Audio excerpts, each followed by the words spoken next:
Apa gas? Apa gas? Apa gas? Apa gas? Apa gas? Apa gas? Apa gas? Apa gas? Podcast orang Selangor. Apa gas? Podcast orang Selangor. Apa gas? Apa gas? Apa gas? Apa gas? Podcast orang Selangor. Setiap hari Isnin di YouTube, Portal dan RTM Klik Selangor FM. Selangor FM, pilihan tepat. Apa gas? Podcast orang Selangor. What up guys? Hari ni Q dan juga Apis. Betul.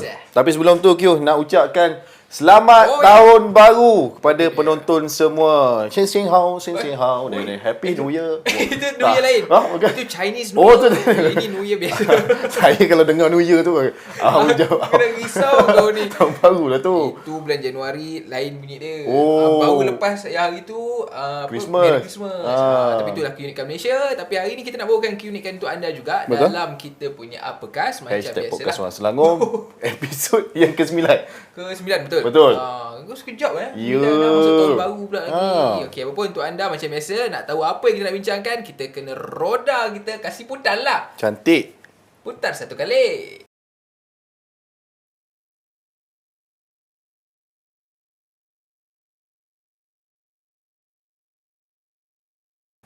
Okey. Awal-awal tahun dah dapat konsep ni. Medical radical. Eloklah kita mulakan awal tahun kita ni dengan kesihatan. Sebab kalau kita ada duit pun tak ada kesihatan, tak guna tuan-tuan dan puan.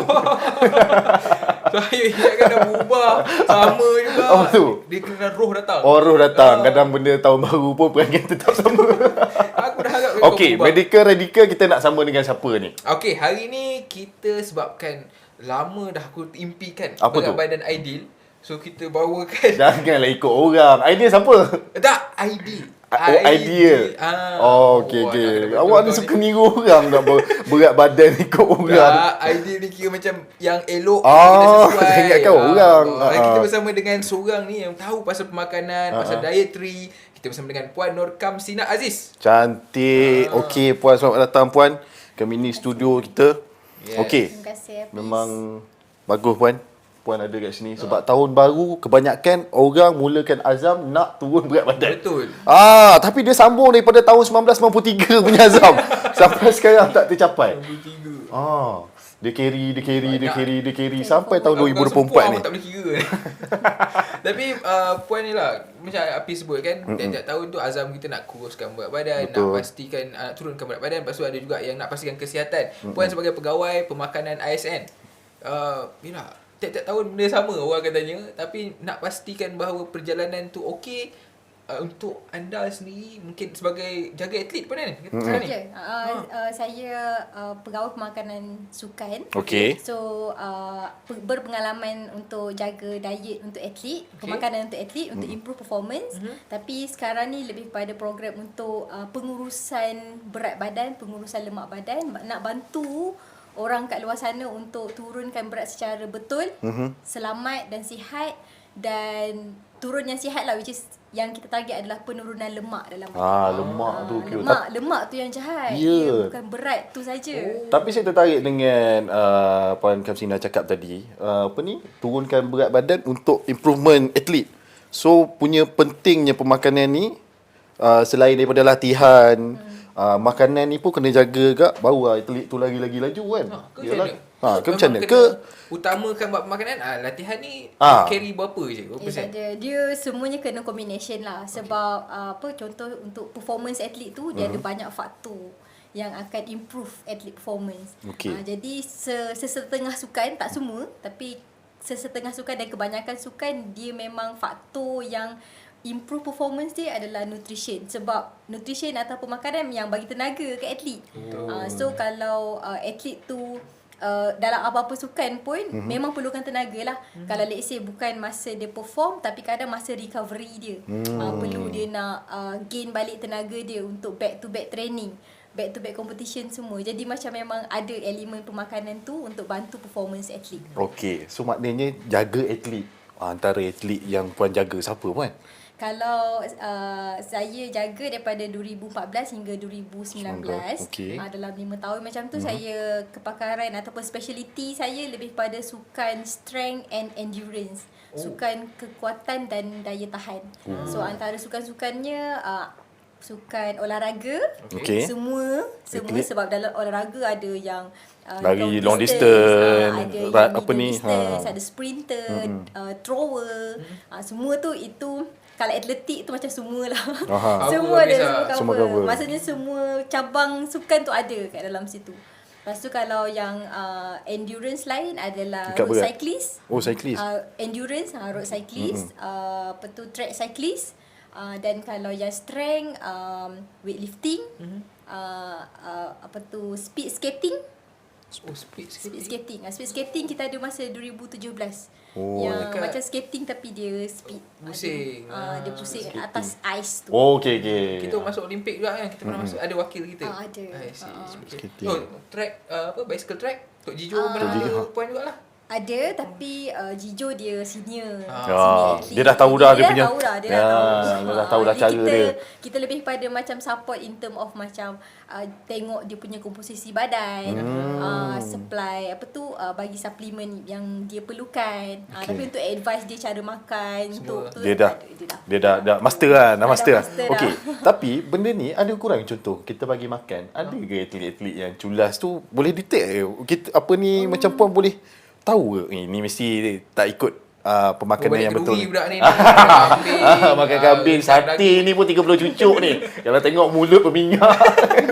Ada sebab kalau contoh macam sukan, terutamanya sukan yang main kategori berat. Okey.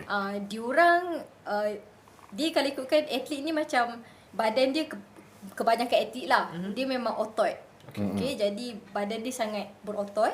Jadi kalau contoh dia main weight kategori tu, kita manipulate untuk dia masuk kategori tu daripada macam penurunan air, penurunan kita panggil apa tu GSIM daripada gas, daripada apa tu pencernaan punya sistem sahaja. Maknanya kita kurangkan air dia, dia makan pun benda-benda yang energy dense, yang macam makanan tu setakat bagi tenaga, bukan untuk bagi dia rasa kenyang. Jadi memanglah dia dapat berat tu semasa competition. Tapi kalau katakan dia off season ataupun Yalah, dia macam balik relax, balik kampung, dia tak ada competition. Tak ada competition. Kalau even macam masa training pun kita allow dalam 2-3 kg lah berat badan dia lebih, sebab kita tahu memang dia tak ada lemak untuk diturunkan. Dan kalau kita suruh dia turunkan berat badan atau perlu untuk turunkan berat badan, kalau kita tengok macam mungkin 1 kg otot macam gitu, sebab kadang penurunan otot pun membantu performance, sebab setiap otot tu dia perlu power pula. Yalah. Jadi kalau you ada banyak otot tapi benda tu tak power, benda tu tak perlu pun. Tapi kalau yang kebanyakan atlet dengan train yang beberapa tahun, otot dia power lah. Yalah. Jadi kita sayang otot tu. Jadi penurunan berat tu lebih pada penurunan air, penurunan selalunya air lah. Yang senang orang faham adalah air.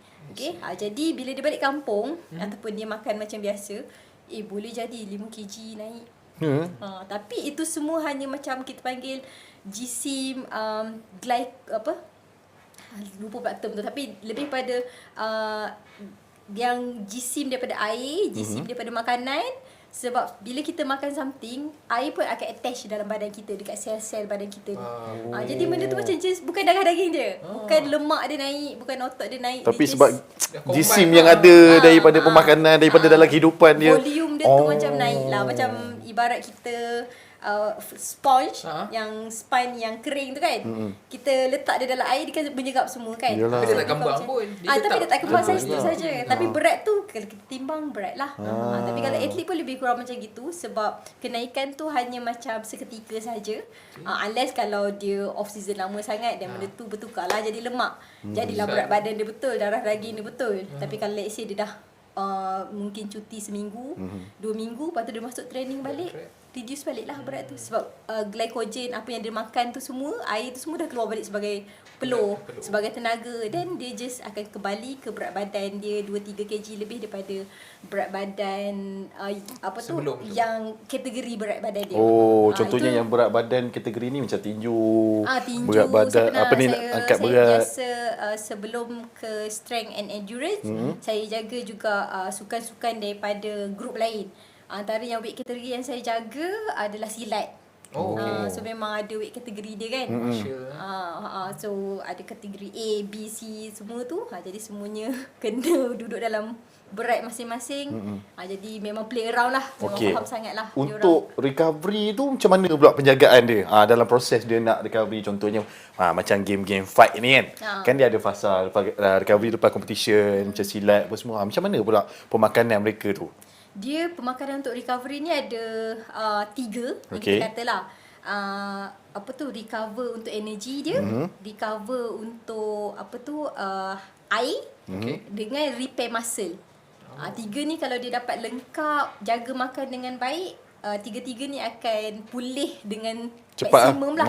Dengan cepat, dengan maksimum, so that dia boleh esok training tu macam dah okey. Maksudnya macam dia fresh kan, kalau kita tak jaga betul-betul, mungkin Isnin fresh, Khamis dah. Dia nak sustain kan momentum dia tu.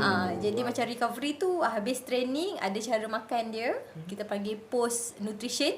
Maksudnya right after training 30 minutes dia habis tu, contohlah dia habis pukul 7 malam. Sebelum 7.30 kena make sure dia dah ada ambil macam protein powder ataupun air minuman sukan dengan some protein powder, macam gitu, so that dia akan enhance lah tenaga, macam top up balik. Dah habis lah kan, macam gitulah, habis minyak kena isi balik. Yelah, minyak. betul. Macam gitu juga. Nak cover, maksudnya bukanlah jaga makan tu okey waktu sekian-sekian makan tu saja. Maksudnya sepanjang hari. Sepanjang hari. Schedule tu pun disediakan oleh puan juga. Ada macam atlet ni kita educate dia daripada awal lah. Macam contohnya daripada dia orang pelapis, daripada dia macam sekolah rendah, sekolah menengah, dia macam dia dah masuk disiplinkan dia. disiplin dia semua, ajar dia. Dan dia pun nampak benda tu effect dekat training dia, effect dekat badan dia semua, dan selalunya benda tu dah jadi rutin dah untuk dia orang. Okey, Q. Itu baru cerita buat atlet. Ni pemakanan atlet ni. Kita ni orang besar-besar ni. Saya tak terikut. Tapi ramai orang dia nak badan macam atlet tu. Betul. Tapi yelah nak potong gula pun tu. Kan? Tapi sebelum kita pergi ke arah kita tu, apa kata kita minum dulu? Dah sebut pasal air. Air tadi kan tekak dia kering pula. Kita tak ada belanja-belanja air ke Q? Selalunya kalau podcast kita. Selalu ada receipt sendiri. Kita kena panggil. Bukannya air naik ke bawah. Tak ada. Tak ada. Ada lah tu. Jom kita panggil dia. Ada. Tak panggil pun datang. Biasalah dah minggu episod ke-9. Episod ke-9 tak panggil pun dia datang. Okey, sambil-sambil tu puan. Kalau sebut pasal minuman misalnya sebab kita pun ada minuman ni. Minuman 3 dalam 1. Kita nak cepat hari ni, semua orang kerja apa semua. Kat situlah kata ada nutrisi lengkap, ada tambah ada yang macam oat kata misal secara oat. Tapi 3 dalam 1. Ada yang kata 3 dalam 1 ni tak baik untuk kesihatan, akan jejaskan lagi kita punya proses penghadaman dah, gula yang tinggi. Tapi kat situ ada kata nutrisi. Ini macam mana kita punya sehari-harian ni yang mengejar kepada kelajuan. Gitu. Banyak sangat ni tumpang. Saya tengah kat gula. Tapi tak apalah. Tumpang ke dalam mulut. Okey, tak apa. Sila Wan. Sorry. Jadi memang tak dinafikan sekarang memang ada lambakan produk yang membantulah keperluan kita yang sangat sibuk, kejar masa semua kan. Dan bila dikata nutrisi tu, sebab benda tu daripada makanan natural. Yalah. Semua makanan natural memang ada zat dia. Okey, cuma kadang-kadang tu zat tu ataupun makanan tu sama ada diproses tahap mana. Jadi bila kita kata pasal minuman atau minuman lah selalunya yang minuman 3 in 1 ni, dia apa yang 3-nya?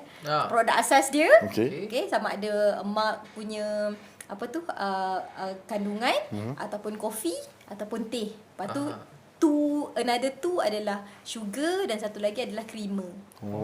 Tu je jadi 3 in 1. Kita duk sebut tapi tak tahu ke 3 in 1. 3 in 1. Paling speaking jadi yang 2 ni, yang sugar ni lah yang akan dia selalunya sugar tu memang simple. Gula adalah paling ringkas, dia just bagi tenaga. Dia memang bagi tenaga instant. That's why lepas kita minum memang dapat je lah terus buat kerja ke, alert ke, sebabkan efek daripada gula tu lah. Okay. And then yang ketiga creamer. Tapi creamer ni adalah lemak. Selalunya dia adalah daripada lemak tepu, saturated fat. Jadi yang nutrien yang first tu je. Yang bahan asas. Bahan asas tu oat ke malta ke, yang first ni je. Yang 2 ni macam untuk menyedapkan dia, untuk enhance atau bagi lebih kalori. Cuma Dia okey, tapi bagi saya dia macam perlu improvise kadang tu supaya dia lebih, actually kita boleh buat sendiri yang boleh dapat rasa yang sama, tapi dia lebih sihat lah. Tapi masa lah pula. Masa lah, cuma dia sekejap je bancuh tu. Betul. Dia Memang contoh kadang- buat latte lah kan. Coffee dia letak susu fat atau susu full cream, dan you akan dapat extra protein sebab dalam susu ada protein dia, ada kalsium dia. Tak, kalau creamer tak adalah bagi rupa macam susu tu juga, tapi dia lemak lah. Rasa je lah lebih. So maknanya boleh ke tak boleh yang 3-in-1 ni, tapi orang cakap, in oh saya tak makan nasi, saya cuma makan oat yang mana? Saya beli yang 3-in-1 ni. Jadi Dia bagi saya tu backup plan should be okay lagi lah. Macam contoh dah tak sempat dah kan, memang sibuk, dah terkejar dah ke ke mesyuarat ke apa-apa, should be okay lah backup plan, tapi bukan jadi habit. okey. Bukan keutamaan lah letakkan tu. bukan, Okey, aku main itulah. diet. Sebab orang selalu faham diet ni adalah Makan oat, pemakanan.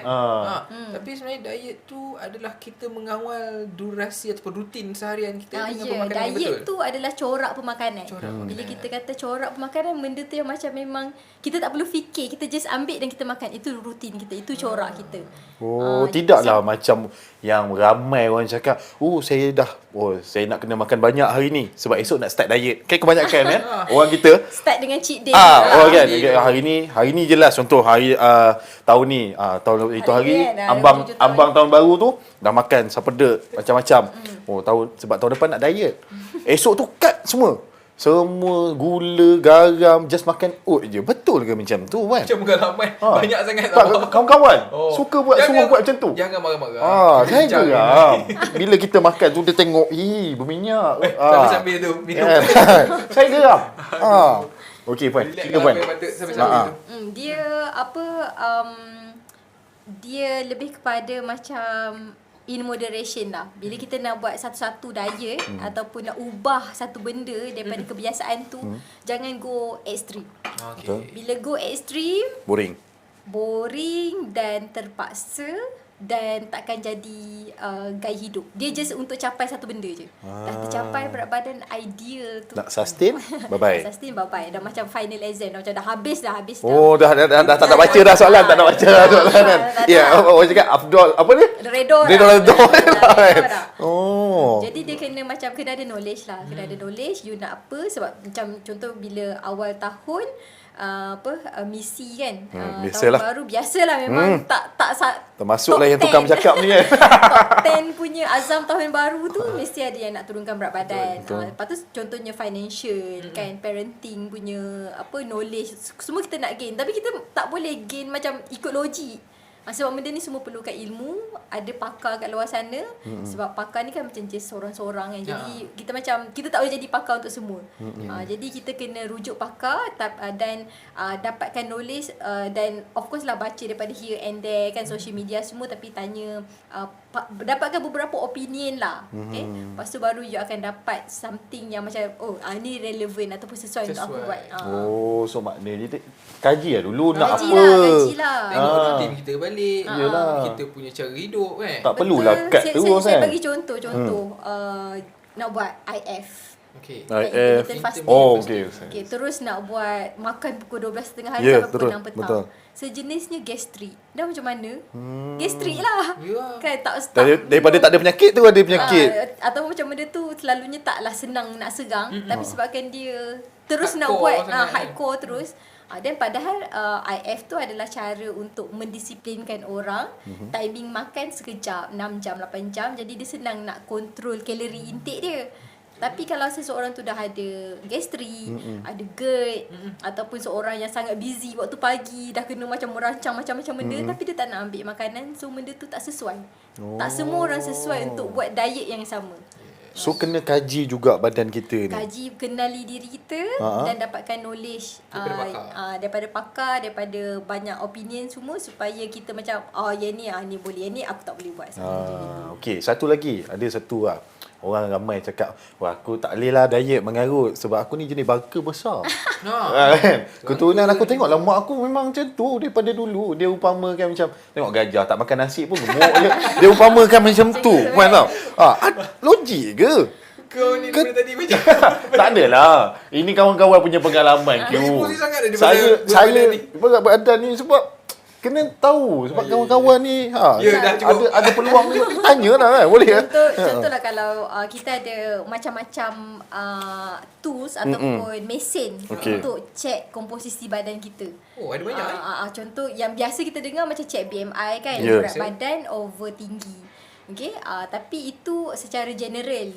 Masih boleh diguna pakai untuk kebanyakan orang. Boleh guna BMI. Tapi kalau let's say you nak know in detail, memang keturunan Oh, Afrika, genetik ke kan? campur Arab. DNA pakai ni. Semua DNA kena keluar. Tahu mana keturunan dulu-dulu punya kan.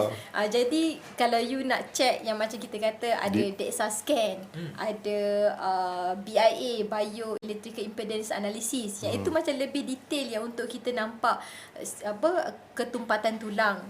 Okay, kalau contohlah DEXA scan, selalunya tu digunakan di hospital untuk tengok ketumpatan tulang. Tapi at the same time kita boleh je tengok komposisi badan kita, berapa banyak lemak, berapa banyak otot, berapa saiz tulang. Selalunya saya tengok yang data DEXA tu tak besar mana tulang kita. Walaupun sizing orang tu macam besar, rangka dia rasa rangka dia besar, lebar je lah. Tulang kita tak akan macam tiba ada orang tulang besar macam ni. Tak, tulang sama je sizing. So yang meliputi dia tu memang Lemak kan. So mitos lah tu. Kata rangka besar. Rangka besar. Rangka tu just frame je. Bukannya sizing tulang Yang tu. meliputi Tu lemak daging yang lemak. Satu lagi selain daripada rangka besar, ada yang cakap aku ni memang tak boleh buat apa dah. Sebab umur dah meningkat. Kadar metabolisme dah rendah. Kan ada kan? Kan ada. Metabolisme rendah. Metabolisme rendah. Jadi dah buat macam-macam dah. Macam ni juga. Jadi makan jelas lagi boleh. Itu komen daripada Yang itu tidak dinafikan, memang semakin berusia memang metabolisme akan drop. okey, cara kita nak bantu Tetapi naik balik tu. bagaimana nak elakkan benda tu berlaku ataupun boleh improve walaupun you dah aging adalah kena tingkatkan otot. Kena buat exercise yang weight training, yang bina otot. Cukup makan protein, makan lauk seharian tu cukup untuk bantu pembinaan otot yang baru. Bina badan, macam badan yang betul lah sesuai dengan training tu. Sebab bila dalam faktor kita tengok metabolisme ni, ada faktor usia, berat, tinggi, gender, dan dengan komposisi badan lah. Jadi kalau let's say memang badan kalau contoh itu metabolisme dia, tapi kalau sebenarnya dia banyak otot, untuk orang yang sama, berat badan yang sama tapi ni banyak otot, metabolisme dia lagi tinggi. Yang sebenarnya Kena bina otot. Kena push up apa semua lah kan. Lebih kurang macam tu lah kan. Push up benda-benda Dia otot bila ni. berumur dia kata tulang pula tak apa nak buat. makan, minum susu, kalsium. Ada cara. Awak lebih pada buat alasan. Awak lebih mencari alasan. Ruang yang boleh pergi kan. Tapi satu lagi ke kan. Oh, banyak soalan kau ni. Ni. Ha. Kita Daripada siapa pula ni? ini yang kita tengok lah kan. Artis, selebriti Yes. yang jaga badan. Contoh macam atlet-atlet pun, kalau kita tengok dekat sosial media dia, dia memang bersukan. Tapi kita tahulah level sukan dia. Tapi makan, wish. Banyak. Contohnya Kita- Alif Sata kan. Dia sampai keluar artikel, kita kena makan kita kena sukan. Sebab dia educate masyarakat sebab nak makan. Jadi betul ke cara tu? Dia konsep badan kita ni adalah berapa banyak yang masuk versus berapa banyak yang keluar. Kalau kita masuk banyak, kita keluar banyak, berat badan kita maintain sama je, itu tanda kita masuk dan keluar tu seimbang lah. Tapi kalau kita macam memang banyak je masuk Makan, dan macam masuk tu masuk makan lah, banyak je makan, duk masuk macam charge power bank sampai 100% Kembung. tak guna-guna. Mesti kembung ya, bateri kembung. Sampai bateri kembung kan, tak guna-guna pun kat phone. Then tak keluar, berat badan akan naik lah. Jadi that's why ada orang tanya macam betul ke kalau saya nak makan banyak saya kena exercise banyak? Secara logik ataupun memang secara sains memang betul lah. Sebab lagi banyak kita exercise, lagi banyak yang kita keluarkan dan kita perlu makan. Sebab kalau you tak makan, nanti berat badan makin turun. Sebab tenaga kita ni memang akan digunakan. Let's say lah kita tak makan tapi kita exercise. Exercise kau-kau kan. Dan dia akan gunakan lemak sebagai tenaga. Dan berat badan akan turun lah. Kat situ yang sains untuk penurunan berat badan. You makan sikit dan you exercise ataupun you gunakan lebih, so that baru berlaku penurunan berat badan. So maknanya Kena balance mentality yang macam tu tak salah. Tak salah. Bersukan untuk makan. Cuma at the same time orang yang biasa orang nampak bersukan dah dapat makan kan. Itu bagus, itu macam dia punya reward. Tapi at the same time banyak lagi benda yang berlaku dalam badan dia. Dia punya hormon cortisol increase, hormon testosteron dia increase. So dia punya macam happiness dia improve, enzim dalam badan pun semakin bagus. Mitokondria, banyak benda lah sebenarnya yang dia tak tahu, dan dia secara langsung memang berlaku improvement kalau you banyak exercise. Saya secara eksklusif hari ni. Okey. Dah buka aib. Cantik. Selalu kalau secara eksklusif ni buka aib. Tahun baru ni. Aku dah lama tak tahu tu apa benda. Cerita-cerita. Saya pernah nak turunkan berat badan. Tapi teringin nak makan. Saya mencapai had yang saya rasa, aku dah terlebih makan ni. So saya muntahkan balik. Saya paksa ni. Benda tu sebenarnya okey ke? Sebab saya nak pastikan balance balik. Saya tak tahu itu cukup tak saya dah buat exercise. So saya muntahkan balik. Saya paksa untuk muntah. Ni ramai tak Pernah tahu. berlaku Ramai tak tahu ni. So maknanya Q hashtag kufu nikmat. Dah makan. Dah makan muntah balik. Wah, aku memang tunggu aib aku je. Okey. Itu memang salah satu psychological effect lah kita kata. Dia macam memang boleh kalau until certain extent itu adalah penyakit. Sakit ni. Engkau. Ambil RMC. Contoh lah kalau itu selalunya kita bukan kita lah, selalu medical doctor ataupun psychiatrist ataupun psychologist akan detect tu untuk yang ada bulimia. Bulimic disorder. So bulimia ni adalah kepada mereka yang Takut memang makan dan dia muntahkan balik sebab dia nak dapatkan berat badan yang ideal. Maksudnya dia macam bulimia. Aku dah cari. Bulimia. Anorexia pernah dengar? Anorexia So nervosa. tapi teruk lah kan. Teruk. Patutlah dia dah mula bercakap seorang-seorang pun. Weh. Tak ada. Wah, menambah-nambah. Tak adalah kat konti cakap seorang-seorang orang. Tak ada. Itu kerja. Itu dia bercakap dengan TV. Okey. So yang kalau contoh anorexia adalah untuk pesakit, dia selalu among remaja lah. Remaja kot dia. Ni. Tak adalah. Ada bapak orang lah ni. Bapak remaja. Bapak Boleh lah bawa tak payahlah penyakit tu remaja je selalunya. Sebab saya risau kadang Dia macam itu sebenarnya macam psychological lah. Dia macam memang ada memang bukan Q seorang masalah ni membelenggu. Kebanyakan kalau last time kita kata perempuan banyak masalah ni, tapi sebenarnya yes memang lelaki. Lelaki pun ada masalah, tapi masalah dia, dia pegang ni. tapi dia memang berfikir secara logik kan. Dia macam dia nak makan tapi dia macam dah tak bersalah. overweight kan. So dia keluarkan balik, dia muntahkan balik ataupun dia over exercise. Dah kau ada sekali. berlari 42 km, berlari 2-3 jam. Lepas tu balik dah tak boleh bangun lah. Sakit badan. Kan sebab dah over. Bukan mencari alasan tak nak kerja ke? Tak ada. Bukan. Alhamdulillah dapat MC. Wah, lebih pada itu awak ni. Ini bukan burmia. Dia bukan ni, bukan penyakit tu. Membela kot. Membela. Jangan ketawa bagi aku. Tapi kiranya benda tu memang salah secara totally ataupun Dia tak sepatutnya macam tu lah. Sebab bila benda tu berlarutan, dia boleh ada efek yang lain. Okay, dia akan buat macam di gigi akan rosak. Sebab bila kita muntahkan, dia akan keluarkan asid. Keluarkan asidik tu, dan dia akan buat kita punya gigi akan rosak lah. So antara macam kalau diagnose pun kita akan tengok tanda-tanda macam tu lah. Sebab kalau anorexia, contoh anorexia ni memang orang avoid langsung makan. Memang tak nak makan. Just minum energy gel atau just air satu tin. walaupun dia bukan atlet, bukan sebab bukan, atlet tak. saya road cycling dia akan makan gel apa? Gel bar. Ini macam dia just dia tak buat apa? tak nak buat apa, dia just tak nak makan sebab dia rasa dia gemuk. Dia rasa dia bukan dia rasa, dia memang nampak dalam almari pula, dalam cermin. Cermin. Cermin selalu kat almari. Betul. Logik. Okey, nasib baik dia cepat. Tidak nak masuk lah tadi. Dia mana-mana. Okey, So, dekat cermin dia memang nampak badan dia besar. Dia bukan yang macam itu tipikal. Kalau contoh kita search anorexia nervosa, itu image yang akan keluar. Tapi kita rasa macam benda tu macam apa tu macam macam Okey. bukan okey, dia macam kita ingat benda tu gambaran. Gambaran untuk menggambarkan orang anoreksia. Tidak. Ini memang apa yang dialami oleh orang-orang yang anoreksia ni. Dia memang nampak dia besar. Apa solusi untuk saya? Sebab memang saya sekarang ni tengok cermin, saya cakap, uish, dah makin besar ke. Dua tu. Tengok dia ada masalah sebab tadi saya lebih risau bila puan cakap pasal gigi sebab gigi dia makin mancung. Gigi makin mancung. Saya risau. Daripada Saya risau. Janganlah tolonglah recovery. Ada ke? So yang itu bulimia tu jadi tak ada, dia selalunya dia sebelum bulimia atau anoreksia ni adalah penyakit. Tapi dia sebelum tu dia akan berlaku disorder eating dulu. So disorder eating ni maknanya baru attitude dia, habit dia.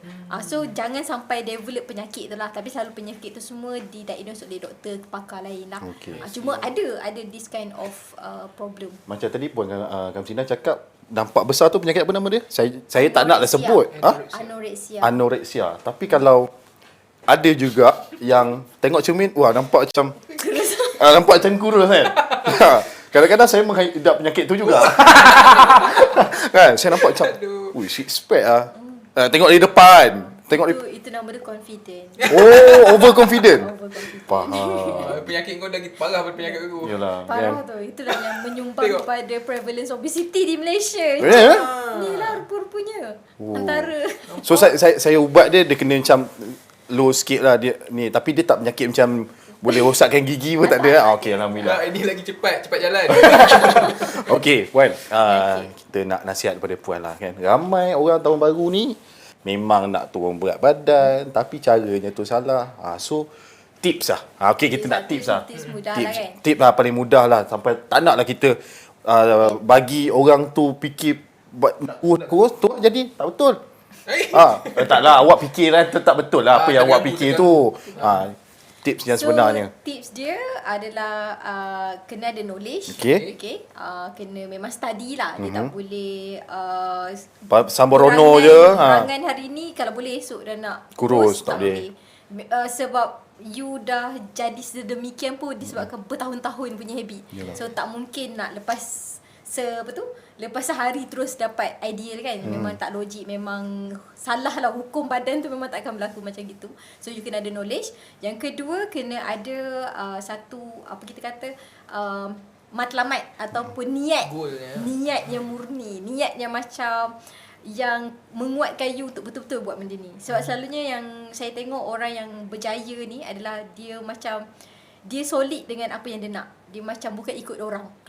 Bukan macam sebabkan orang ni ajak ke apa, dia memang rasa macam dah tak fit untuk jaga anak. Lesu. Lepas tu tidur berdengkur contohnya kan. Macam sebelum ni tak, contohlah macam sebelum ni okey je, tapi sekarang macam tidur berdengkur pun salah satu. Selalu berat badan lah. Nyata. Tapi ada jugalah masalah lain mungkin daripada perubatan yang lain lah. Dekat bengkak. Duduk tengah-tengah ni selamat ni. Jadi macam ada masalah yang dia rasa sebelum ni tak ada. Macam kalau contoh yang memang yang daripada kecil berdengkur tu masalah perubatan lain. Tapi dia macam sebelum ni tak ada. Sebelum ni aku okey je, macam kira memang boleh rasa fit lah untuk menjalankan kerja ni. Macam tiba senang nak sakit. Tiba rasa macam dah nak kena solat atas kerusi kan, macam sakit-sakit lutut dah ke. Jadi benda tu selalunya akan buat kita lebih kuat lah untuk berada di atas jalan tu. Mana you kena cari satu benda yang boleh motivate lah. And then selalu kalau untuk perempuan tahun ni raya dah nak dekat. Betul. Raya tahun ni dekat. Baju raya dah scroll. Ada yang dah beli. Beli size S terus. Itu macam nak tak nak kena motivate tu. Tapi yalah orang cakap motivate tu kena ukur baju pada sendiri juga. Daripada SL nak tunggu bulan 4 ni raya dah nak. Kita kena bagi semangat. Kau macam tak percaya kat dia pula. Yalah, kita percaya. Tapi apa-apa pun jangan fikir pasal result kalau tak nak lalui proses tu. Yes. Kalau and then seterusnya kena konsisten. Apa-apa je lah yang you buat dalam weight loss journey, fat loss journey ni kena konsisten. Kalau setakat seminggu ada 7 hari, yang berjaya ni adalah orang yang berusaha at least 5 hari. Contohnya dia exercise 3, 4 atau 5 hari. ada hasil dia. Diet memang buat meal prep seminggu untuk kerja. Malam masak sendiri, sarapan sediakan sendiri. Masa weekdays, weekend saja kadang-kadang mungkin makan apa makanan kat luar. Cheat day macam itu. Orang macam gitu yang selalunya berjaya. Tapi kalau you setakat hari ni diet, Esok dah cheat day. Lusa recovery. Tak adalah. Dia konsisten. Okey. Tak kisahlah walaupun you konsisten tu adalah macam setakat berjalan setiap hari. 1 jam berjalan, setengah jam berjalan, atau you brisk walk setengah jam. Asalkan you konsisten akan ada hasil. Tak ada konsisten dia tak berjadi. Konsisten tu Dengar kata tu. kunci dia. Konsisten lah berubah. Saya dah takut awak bercakap seorang-seorang. Aku kerja tunggu gaji. Oh, ya. Kita konsisten. Tapi okey. memandangkan puan ASN sekarang ni pun juga memberikan komuniti pemahaman dan juga kesedaran pasal diet ni. Mungkin di pihak ASN ni boleh galak ke orang ataupun orang boleh pergi ke ASN untuk dapatkan khidmat nasihat ataupun nak sertai program ke puan? Okay, so kalau di ASN kita dah memang open kepada public. Even our PPSN, apa tu, perubatan sains sukan kita, open kepada public. Kalau let's say Q ada masalah related to sports injury, pun boleh datang buat appointment and then datang ke ASN. Tapi kalau yang segi daripada fitness ni, contoh kami ada program Fit Malaysia X. Itu adalah program intervention. Kita offer program 8 minggu ataupun boleh discuss lah, tapi bukan sekejap. Dia macam memang 8 minggu atau 10 minggu macam gitu. Berserta dengan modul pemakanan, kita ajar makan macam mana, complete lah dengan hantar trainer untuk train pekerja-pekerja lah. Selalunya institut lah yang akan hantar. Contoh macam government agencies ataupun private sector, dia boleh contact dengan kita dan kita berbincang lah untuk berapa, 30 pack ke 60 pack ke. Dan dia macam satu control group lah untuk macam betul-betul. Tapi 8 minggu tu jalan memang 8 minggu ataupun dia ada rutin harian jalan macam biasa. Rutin harian berjalan macam biasa, bekerja macam biasa, cuma kita macam bekerjasama dengan agensi tu untuk macam dos yang dalam program ni dapatlah 1 jam untuk exercise. Atau kalau let's say dia orang memang sibuk, dan kita okey je untuk 5 ke 6 petang program kita tu. Ikut balik ke rumah? Taklah. Buat sambil masak. Tak, kita training sama-sama, group training 5 ke 6 petang tu dekat agensi tersebut. Okay. Baik. Okay. Atau kalau tak pun, kalau you nak assess komposisi badan, nak tahu berapa banyak lemak dalam badan, berapa banyak otot dalam badan, ASN pun ada, kita open macam sport science punya servis lah. Untuk nak consult apa. Lain daripada tu, kalau let's say recreational runner, you nak tahu you punya VO2 max, pun boleh juga di ASN. Ramai member kita yang runner nak tahu kan. Betul. Nak check kan VO2 max Kita pergi ASN lah, benda tu kita check badan kita apa diet yang perlu kita buat. Sebab bagi lagi otak dia otak dia meluas sangat. Dia risau kadang. Okey, jadi terima kasih juga diucapkan pada Puan Kamsina sebab sudi bersama kita hari ini untuk apakah hashtag podcast Orang Selangor untuk minggu yang ke-9. Jadi terima kasih juga kepada anda. Jangan kita lupa jumpa minggu depan. Minggu depan macam biasa, temu janji kita setiap hari Isnin di kita punya Facebook. Facebook tak ada. Facebook kita bagi tahu je. Tapi YouTube kita bagi anda tonton secara penuh, dan juga di portal kita selangorfm.rtm.gov.my. Okay? Apakah? Hashtag podcast Orang Selangor. Bye-bye. Apakah? Apakah? Podcast Orang Selangor. Podcast Orang Selangor. Podcast Orang Selangor. Setiap hari Isnin di YouTube, portal dan RTM Klik Selangor FM. Selangor FM, pilihan tepat.